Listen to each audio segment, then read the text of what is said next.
Hey friends, welcome to Web Seeds. In our previous video, we talked about Bankim Chandra Chatterjee and the character sketch of a famous novel, Rajmohan's Wife, right? Now, we'll talk about the summary and theme of the novel, Rajmohan's Wife by Bankim Chandra Chatterjee.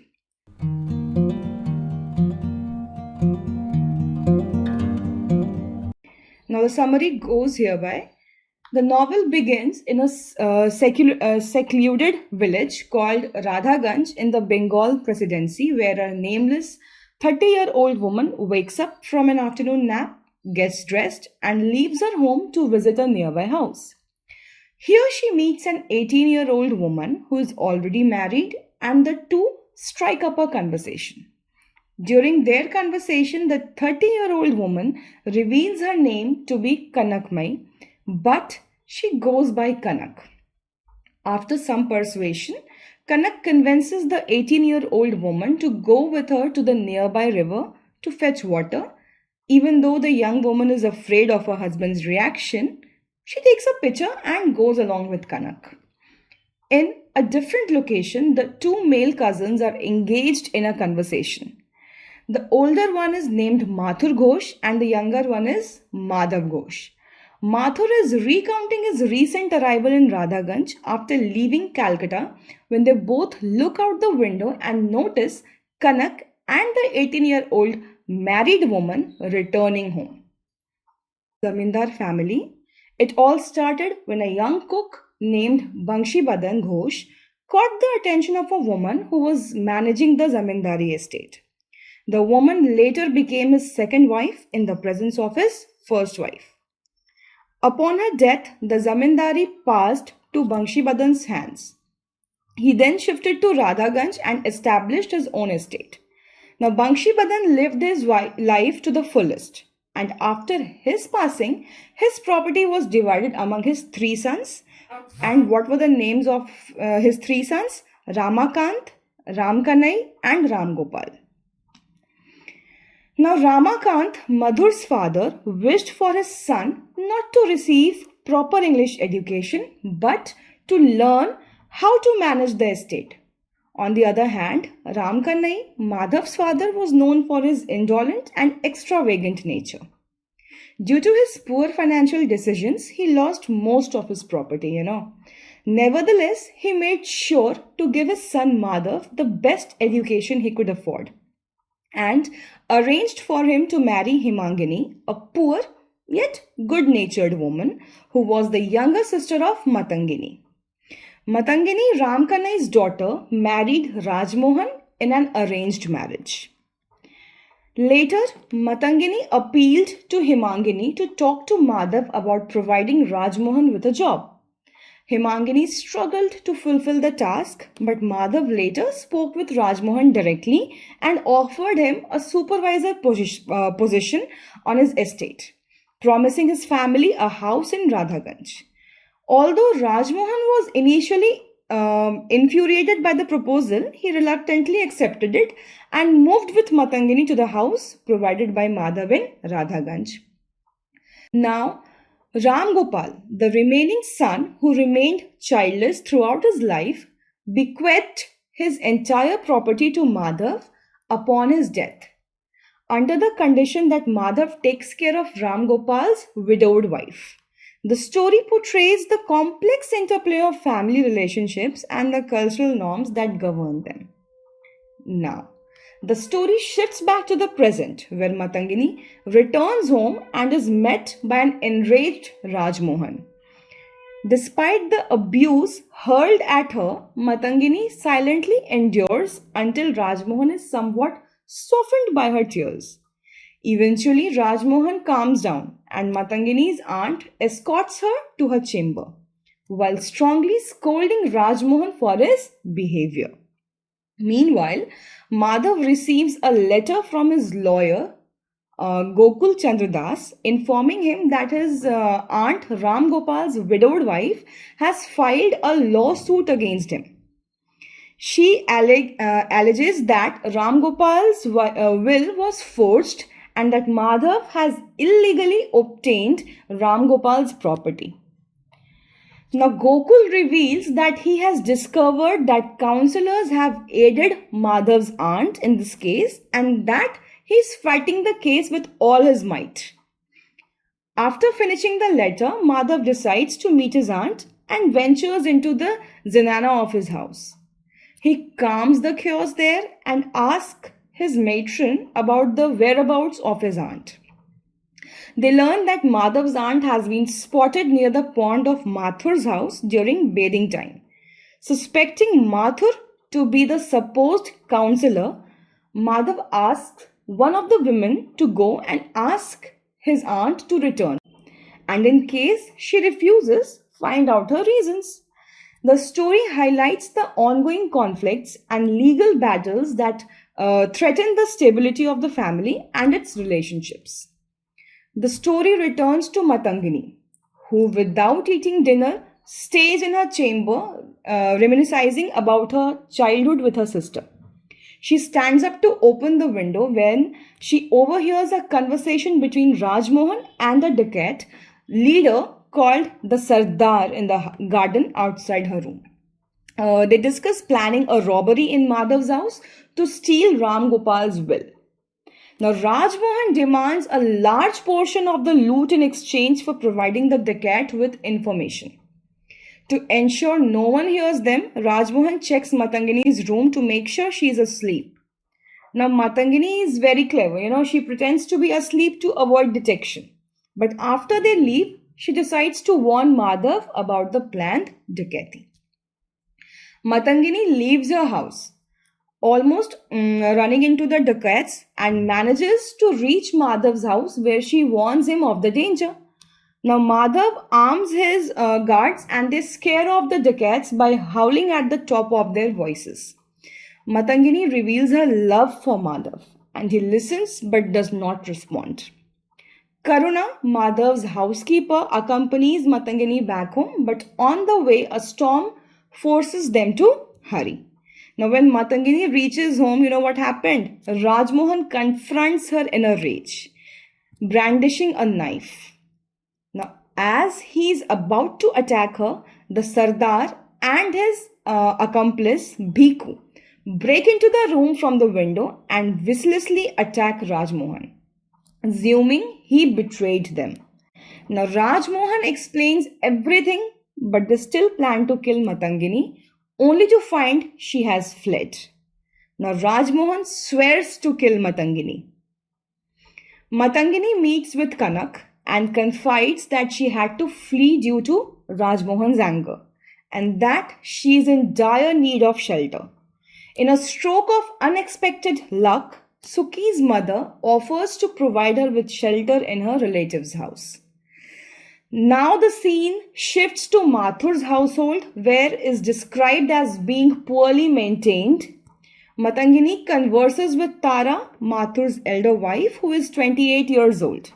Suki's mother embellishes the story of Matangini's misfortune, which Tara promises to address, but only with Mathur's permission to let Matangini stay.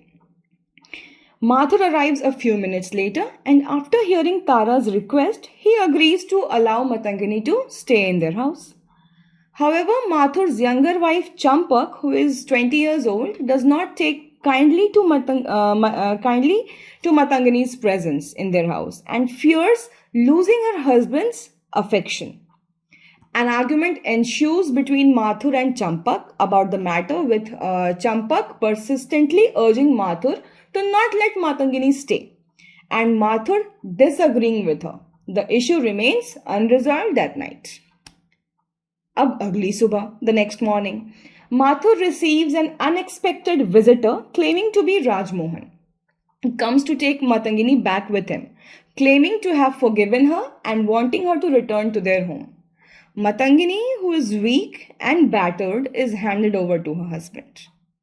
Now the story shifts to a dilapidated hovel located deep in the forest of Radhaganj. The Sardar and Bhiku are inside the hovel, discussing their next plan of stealing Ram Gopal's will from Madhav's lawyer.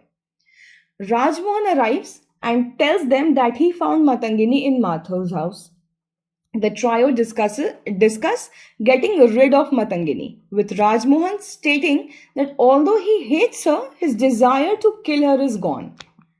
After all, she was his wife, right? The Sardar suggests that Rajmohan should abandon his family, take Matangini, and join them as a fellow dacoit. Initially hesitant, Rajmohan eventually agrees due to the Sardar's threats and his own desire to leave Madhav's neighborhood.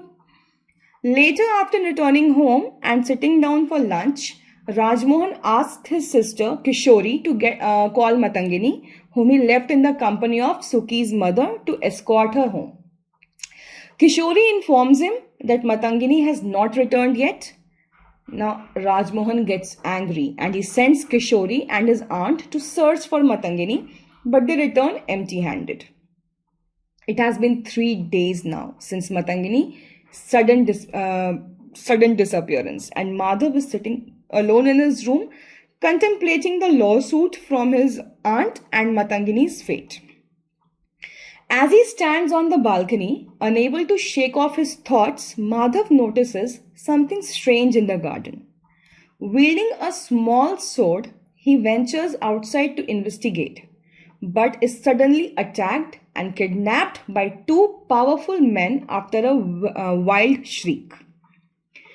Meanwhile, Mathur is trying to fall asleep in Tara's chamber, but she senses his restlessness and persistently asks him about it. However, Mathur remains silent and eventually admits that he cannot reveal anything to her.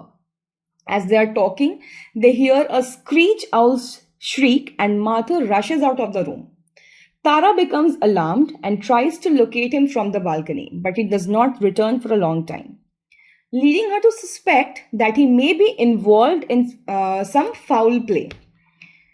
Now here the story takes a turn as Madhav wakes up in a dark room, completely alone after being abducted. As his eyes adjust to the darkness, he realizes that he is in a small godown room. Soon after, the Sardar and Bhiku enter the room, revealing themselves to be his kidnappers. Despite Madhav's persistent questioning about who employed them for the kidnapping, the Sardar remains tight-lipped. Eventually, Madhav pieces together that Mathur is behind the kidnapping and asks what he wants from him.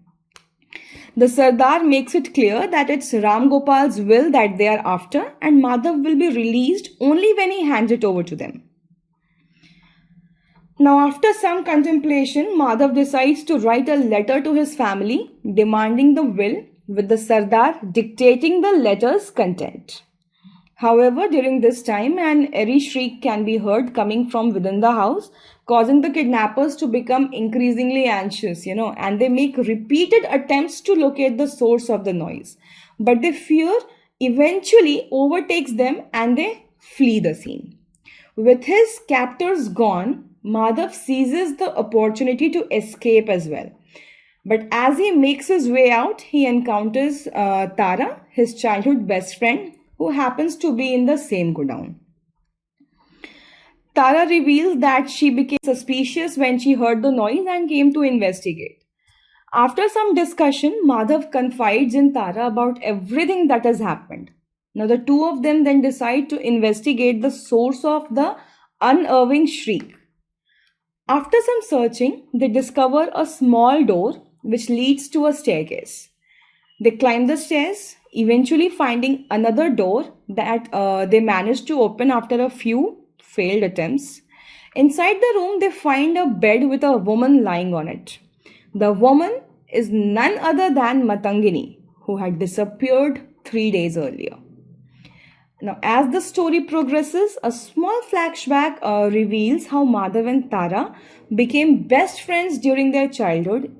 In the present, they are working together to unravel the mysteries that surround them, including the strange noise and the sudden reappearance of Matangini.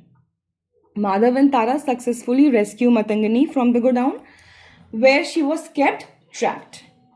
After reviving her, Matangini shares her story with them. She explains how Suki's mother was working for Mathur, lured her into the dark chamber and trapped her there. Later, Mathur promised to starve Matangini into submission, but she refused to give in to his demands. The next day, Madhav and Tara plan to secretly escort Matangini out of the godown under the cover of darkness with Karuna's assistance. Tara is now convinced of Mathur's sinister intentions. That evening, Karuna arrives and helps them take Matangini to Madhav's house, where she meets Himangini. Now, Matangini expresses her desire to return to his father's house. Bhikhu has been arrested and has confessed everything to the police. The Sardar also reveals his intention to escape that night and advises Mathur to stay safe.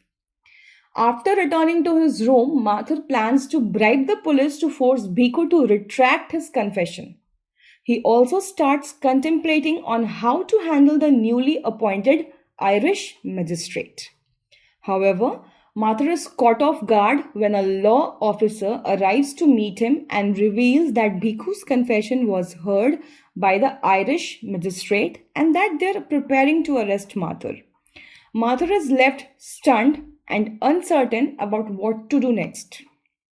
The following day, the Irish magistrate arrives at Mathur's house, accompanied by a group of policemen to personally arrest Mathur. After a thorough search, they eventually find Mathur hanging from the ceiling of a godown room. As the story draws to a close, the subsequent events are revealed. The Sardar successfully escapes from Radhaganj while Rajmohan is arrested and partially confesses to the police also. Both Rajmohan and Bhikhu are incarcerated. Matangini moves back with her father and nothing more is known about her except that she dies early.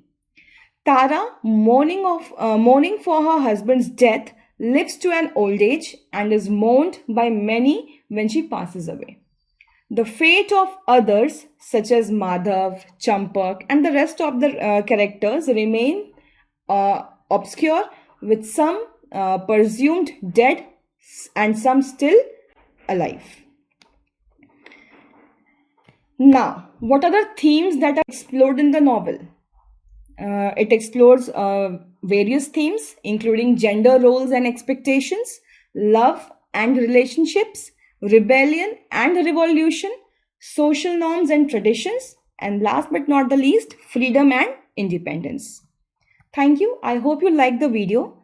And if you like the video, do like, share, and subscribe. And please comment. Thank you.